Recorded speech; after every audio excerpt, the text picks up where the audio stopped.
श्री गुरवे नमः।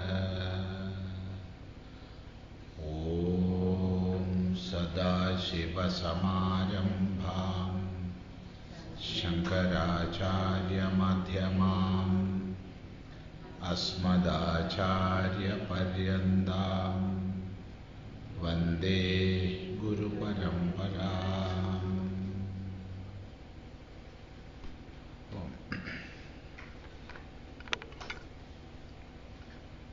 तपोभिक्षीणपापानां शान्तानां वीतरागिणां मुमुक्षूणामपेक्ष्योऽयम् आत्मबोधो विधीयते। बोधोऽन्यसाधनेभ्यो हि साक्षान्मोक्षैकसाधनं पाकस्य वह्निवत् ज्ञानं विना मोक्षो न सिद्ध्यति। अविरोधितया कर्म न विद्यां विनिवर्तयेत्। विद्या विद्यां निहन्त्येव तेजस्तिमिरसङ्घवत्। अवच्छिन्नैवाज्ञानाद् तन्नाशे सति केवलः। स्वयं प्रकाशते ह्यात्मा मेघापायेंशुमानिव। अज्ञानकलुषं ज्ञानाभ्यासाद् विनिर्मलं कृत्वा ज्ञानं स्वयं नश्येत् जलं कतकरेणुवत्। संसारस्वप्नतुल्यो हि रागद्वेषादिसङ्कुलः। स्वकाले सत्यवद्भाति प्रबोधे सत्यसद्भवेत्। तावत् सत्यं जगद्भाति शुक्तिकारजतं यथा। यावन्न ज्ञायते ब्रह्म सर्वाधिष्ठानमद्वयम्। उपादानेऽखिलाधारे जगन्ति परमेश्वरे। सर्गस्थितिलयान् यान्ति बुद्बुदानीव वारिणि। नित्ये विष्णौ प्रकल्पिताः व्यक्तयो विविधाः सर्वाः। हाटके कटकादिवद् यथाकाशो हृषीकेशो नानोपाधिगतो विभुः। तद्भेदाद्भिन्नवद्भाति तन्नाशे केवलो भवेत्। नानोपाधिवशादेव जातिनामाश्रमादयः। आत्मन्यारोपितास्तो ये रसवर्णादिभेदवत्। पञ्चीकृतमहाभूत सम्भवं कर्म सञ्चितं। शरीरं सुखदुःखानां भोगायतनमुच्यते। पञ्चप्राणमनोबुद्धि दशेन्द्रियसमन्वितम्। अपञ्चीकृतभूतोत्थं सूक्ष्माङ्गं भोगसाधनम्। अनाद्यविद्यानिर्वाच्य कारणोपाधिरुच्यते। उपाधित्रिदयादन्यम् आत्मानमवधारयेत्। तत्तन्मयैव स्थितः शुद्धात्मा नीलवस्त्रादि योगेन स्फटिको यथा। वपुस्तुषादिभिः कोशैः युक्तं युक्त्यवघाततः। आत्मानमन्दरं शुद्धं विविच्य तण्डुलं यथा।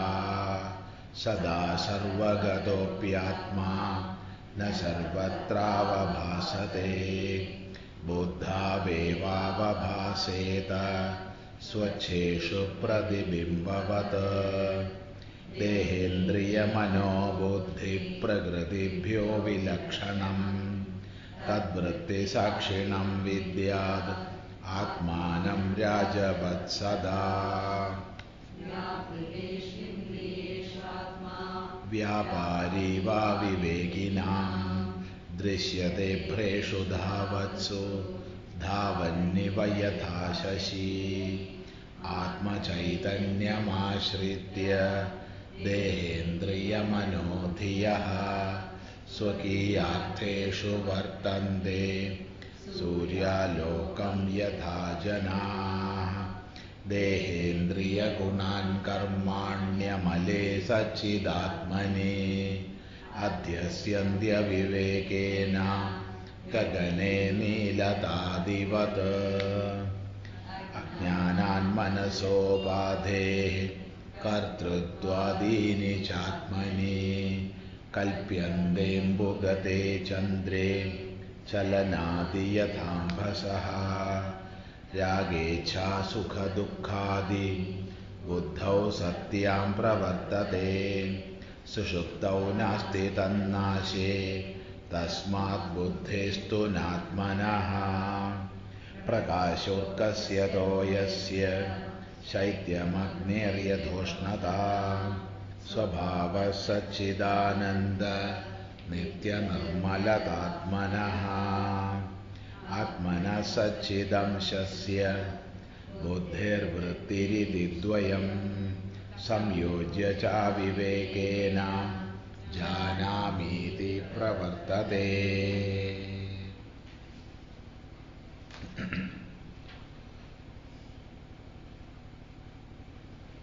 ആത്മാവിൻ്റെ സച്ചിദംശവും ചിദംശവും ബുദ്ധിയുടെ വൃത്തിയും ഇങ്ങനെ രണ്ടെണ്ണം അവിവേകത്താൽ സംയോജിച്ചിട്ട് ഞാൻ അറിയുന്നു എന്ന് ആയിത്തീരുന്നു. അവിടെ സച്ചിദംശം പറഞ്ഞെങ്കിലും ചിദംശമാണ് എടുക്കേണ്ടതെന്ന് പറഞ്ഞു. അതുപോലെ തന്നെ ഞാനുണ്ട്, ഞാനാകുന്നു എന്ന് പറയുന്നത് സദംശവും ശരീര ഇന്ദ്രിയ മനോബുദ്ധികളും ചേർന്നിട്ടാണ്. ഞാനുണ്ട്.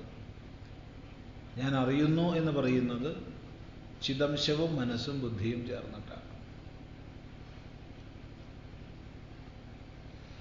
തുടർന്ന് ആത്മനോ വിക്രിയാ നാസ്തി ബുദ്ധേർബോധോ ന ജാത്വപി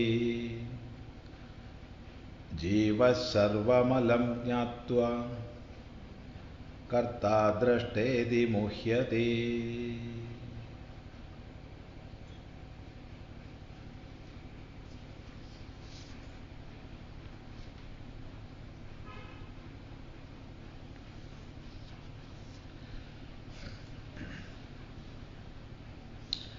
ആത്മനോ വിക്രിയാ നാസ്തി ബുദ്ധേർബോധോ ന ജാത്വപി ജീവഃ സർവമലം ജ്ഞാത്വാ കർത്താ ദ്രഷ്ടേതി മുഹ്യതേ.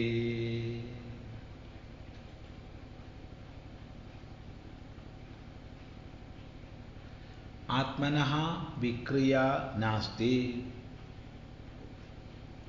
ബുദ്ധേഃ ബോധഃ നാസ്തി ജാതു അപി നാസ്തി. അവിടെ ജാതു ശബ്ദം രണ്ടിനോടും ചേർക്കാം.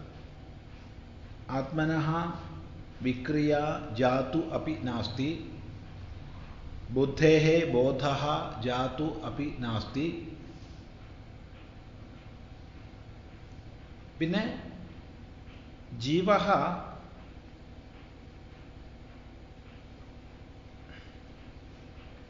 സർവം ജ്ഞാത്വാ കർത്താ ദ്രഷ്ടാ ഇതി അലം മുഹ്യതി.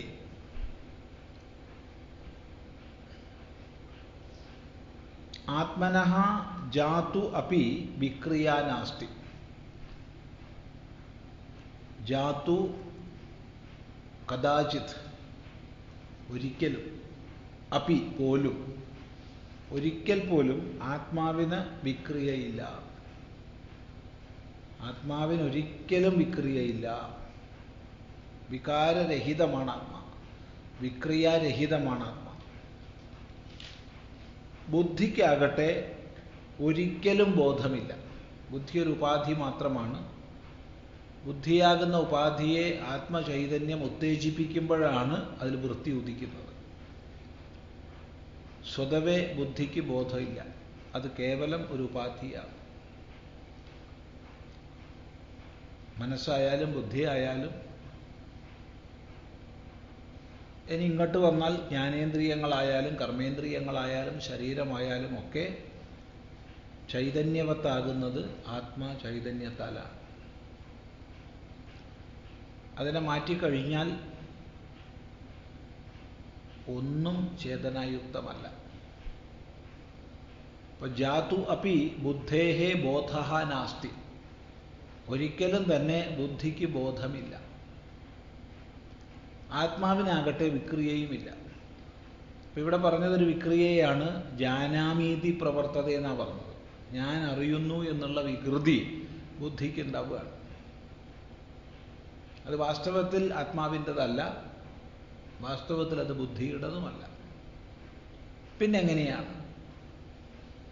അവിടെ സംയോഗം കൊണ്ട്, അജ്ഞാനകൃത സംയോഗം കൊണ്ട് ജീവഭാവം ഉണ്ടാവുകയും, അതായത് ബുദ്ധിയിൽ പ്രതിഫലിച്ച ആത്മചൈതന്യം വിജ്ഞാനാത്മാ, ബുദ്ധിയിൽ പ്രതിബിംബിച്ച ആത്മചൈതന്യം വിജ്ഞാനാത്മാ അഥവാ ജീവൻ ബുദ്ധിക്ക് ഉണ്മയെ നൽകുന്നു.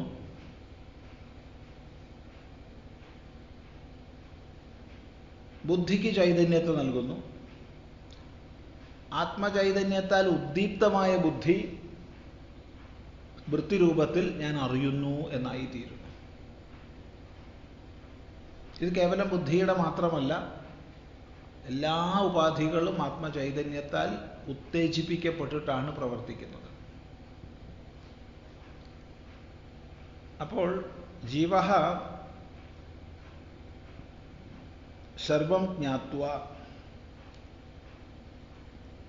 എല്ലാത്തിനെയും അറിഞ്ഞിട്ടെന്ന് പറഞ്ഞാൽ ഈ താതാത്മ്യഭാവം കൊണ്ട് എല്ലാത്തിനെയും എൻ്റെ എന്നറിഞ്ഞിട്ട്, ഞാൻ കർത്താവെന്നറിഞ്ഞിട്ട്, ഞാൻ ഭോക്താവെന്നറിഞ്ഞിട്ട്, അപ്പം ഞാൻ കർത്താവാണ്, ഞാൻ ഭോക്താവാണ് എന്നിങ്ങനെ അറിഞ്ഞിട്ട് ജീവൻ അലം മുഹ്യതി. അലം എന്നുള്ളതിനവിടെ വല്ലാതെ എന്ന് അർത്ഥമെടുത്താൽ മതി. വല്ലാതെ മോഹിക്കുന്നു, മുഹ്യതി, ശരിയും തെറ്റും തിരിച്ചറിയാത്ത അവസ്ഥ. എന്താണ് ആത്മസ്വരൂപമെന്നും എന്താണ് ബുദ്ധിയുടെ ധർമ്മമെന്നും തിരിച്ചറിയാൻ കഴിയാതെ മോഹിക്കുന്നു. ആ മോഹമാണ് ഉപാധിധർമ്മങ്ങളെ തന്നിലേക്ക് അധ്യാരോപിച്ച് ഞാൻ ആണ് പെണ്ണ്, ഞാൻ കറുപ്പ് വെളുപ്പ്, ഞാൻ ബ്രഹ്മചാരി ഗൃഹസ്ഥൻ വാനപ്രസ്ഥൻ സന്യാസി, അങ്ങനെ പലതും. ഞാൻ ഇന്നിന്ന കർമ്മങ്ങളെ ചെയ്യുന്നവൻ അഥവാ ഇന്നിന്ന അറിവ് നേടുന്നവൻ, സങ്കല്പിക്കുന്നവൻ, അറിയുന്നവൻ, കർത്താവ്, ഭോക്താവ്, ഇങ്ങനെയുള്ള എല്ലാ ഉപാധിധർമ്മങ്ങളെയും തന്നിലേക്ക് അധ്യാരോപിക്കുന്നു. താനോ സ്വതവേ ജഡങ്ങളായ ഉപാധികൾക്ക് നിലനിൽപ്പിനെ, ചൈതന്യത്തെ നൽകുന്നു. ഈ രണ്ടും ചേർന്നുള്ള പ്രവർത്തനം കൊണ്ട് ഈ വ്യവഹാരങ്ങളൊക്കെ നടക്കും. അതാണ് പറഞ്ഞത് അലം മുഹ്യതി. അലം മുഹ്യതി.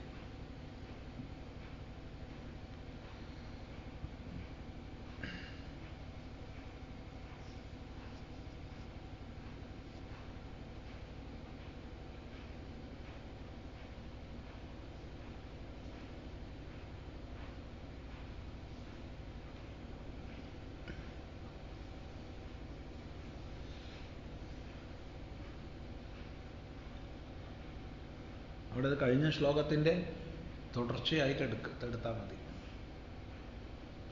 കഴിഞ്ഞ ശ്ലോകത്തിൽ ആത്മനഃ സച്ചിദംശ്ച ബുദ്ധേഹ വൃത്തി ഇതി ദ്വയം സംയോജ്യ ച അവിവേകേന ജാനാമീതി പ്രവർത്തതേ. അപ്പം ജാനാമീതി, ഞാൻ അറിയുന്നു എന്നുള്ളത് ബുദ്ധിയുടെ വികാരം. അതുപോലെ ഞാനുണ്ട് എന്നുള്ളത്, ഞാനുണ്ട്, അസ്മി, അഹമസ്മി, അത് സദംശം.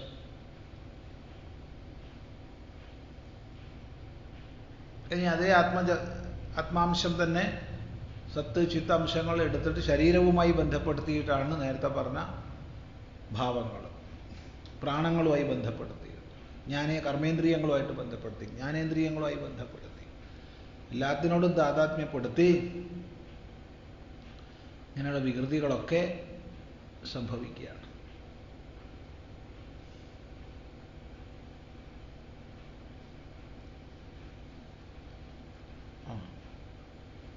അതുകൊണ്ട് അവയെ വേർതിരിക്കാൻ വേണ്ടിയിട്ട് ആത്മസ്വഭാവത്തെയും ഉപാധിധർമ്മങ്ങളെയും വേർതിരിച്ച് പറയുന്നു. അതാണ് ആത്മനോ വിക്രിയാ നാസ്തി ബുദ്ധേർബോധോ ന ജാത്വപി ജീവ സർവമലം ജ്ഞാത്വ കർത്താ ദ്രഷ്ട ഇതി മുഹ്യതി. ഞാൻ കർത്താവാകുന്നു, ഞാൻ ദ്രഷ്ടാവാകുന്നു, കാണുന്നവനാകുന്നു. ഇവിടെ കാണുന്നവൻ എന്നുള്ളത് ഉപലക്ഷണാർത്ഥത്തിലെടുത്തതാണ്. അപ്പോൾ കാണുന്നവൻ എന്ന് പറഞ്ഞാൽ കേൾക്കുന്നവൻ, രുചിക്കുന്നവൻ, മണക്കുന്നവൻ, സ്പർശിക്കുന്നവൻ എന്നൊക്കെ അർത്ഥം മനസ്സിലാക്കണം. ഇങ്ങനെ ആത്മനോ വിക്രിയാ നാസ്തി ബുദ്ധേർബോധോ ന ജാത്വപി ജീവഃ സർവമലം ജ്ഞാത്വാ കർത്താ ദ്രഷ്ടേതി മുഹ്യതി. ആത്മനഃ വിക്രിയാ ന അസ്തി ജാതു അപി.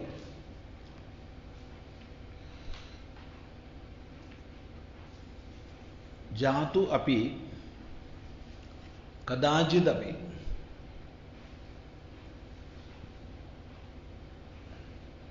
നെവർ. ജാതു അപി. Never at any time. Never. ആത്മനഃ വിക്രിയ നാസ്തി. ആത്മനഃ to the Atman or for the Atman or in the Atman. Vikriya nasti. There is no vikriya, vikara, modifications.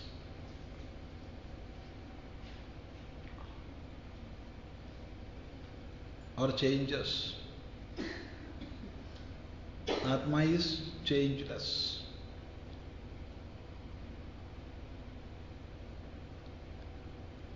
For the Atma there is no change at all. Jatu api, na jatu api. Never, at any time. There is no any modifications in the Atma or for the Atma. Buddhehe bodhaha na jatu api. In the same way, there is no bodha buddhehe, for the buddhi or in the buddhi. There is no bodha. Its name is intellect buddhi, but for itself there is no buddhi. Buddhi is a vritti which comes when illumined by or illuminated by Atma. Otherwise, when the Chidamsha is not illuminating that or illumining that, there is no buddhi. Because buddhi is only an upadhi, an adjunct. Atma is making it work. Atma is making the mind think. Atma is making the buddhi understand.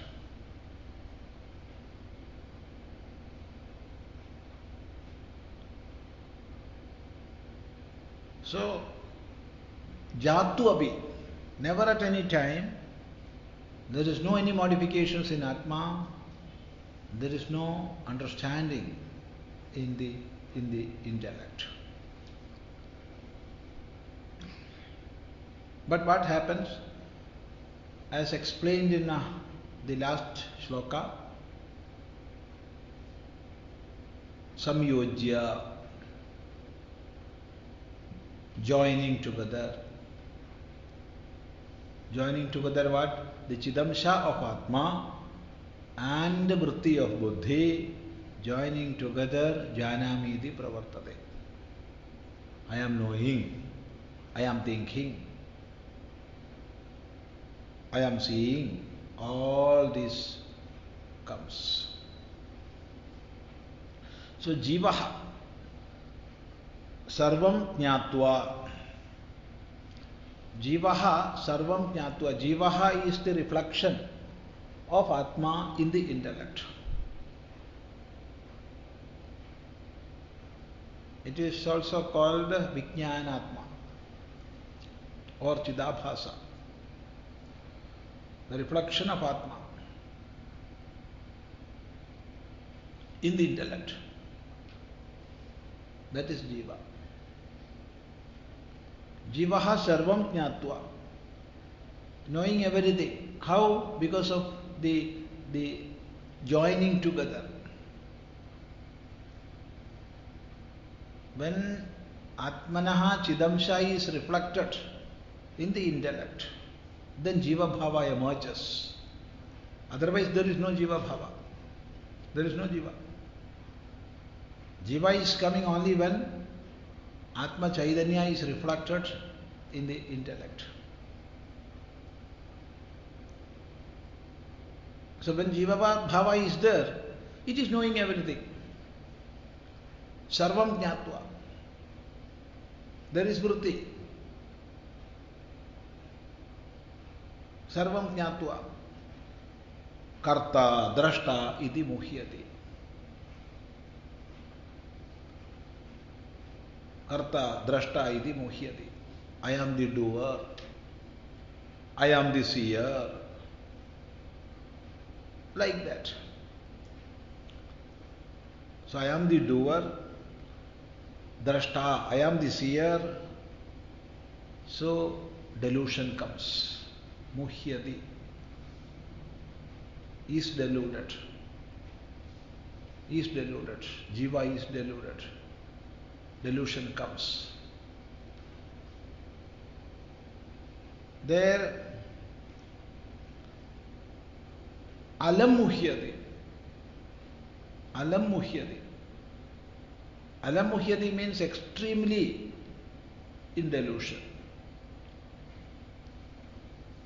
Extremely.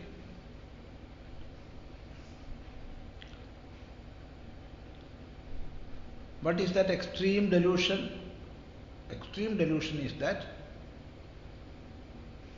really there is no kartrutva or drashtrutva in Atma. Atma is not the doer nor it is seer. There is no doership. But because of the false identification, projections of the mind and intellect comes, and Atma is considering itself as doer and drashta, seer.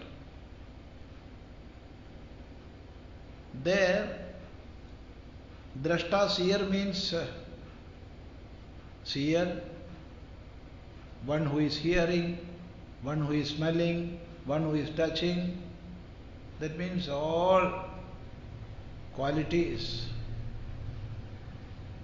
of Indriyas or all functions of Indriyas are attributed to Atma.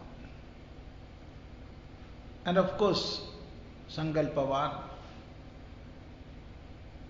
functions of the mind, it also gets attributed into Atma.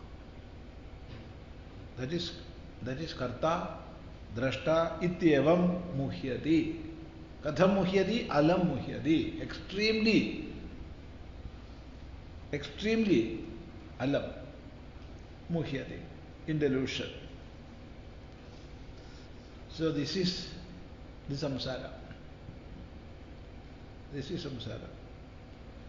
So we have to separate this, differentiate this. In all these sloka, one and the same topic is discussed. how to differentiate Atma from Upadhis. Atma from self, from those adjuncts which are limiting the self. Really they are not limiting, but because of this superimposition and false identification, all limitation comes. So to get rid of that limitation, only way is differentiate. Differentiate oneself from all these adjuncts. That is the only way. For that, here it is repeatedly being taught. The same topic. Atmano vikriya nasti buddhe bodho na jatvapi jiva sarvamalam kritnyatva karta drashtedi muhyate. Jatu api na kadajit api. Never at any time. That is the meaning of jatu api.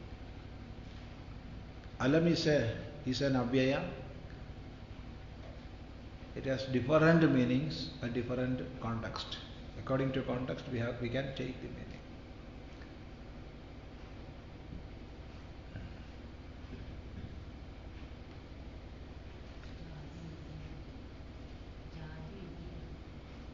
Jatu api. പാഠഭേദാന്ന് മനസ്സിലാക്കുക. ശരി, സന്തോഷം. ഓം ഗുരുർബ്രഹ്മാ ഗുരുർവിഷ്ണു ഗുരുർദേവോ മഹേശ്വരഃ ഗുരു സാക്ഷാത് പരം ബ്രഹ്മ തസ്മൈ ശ്രീ ഗുരവേ നമഃ.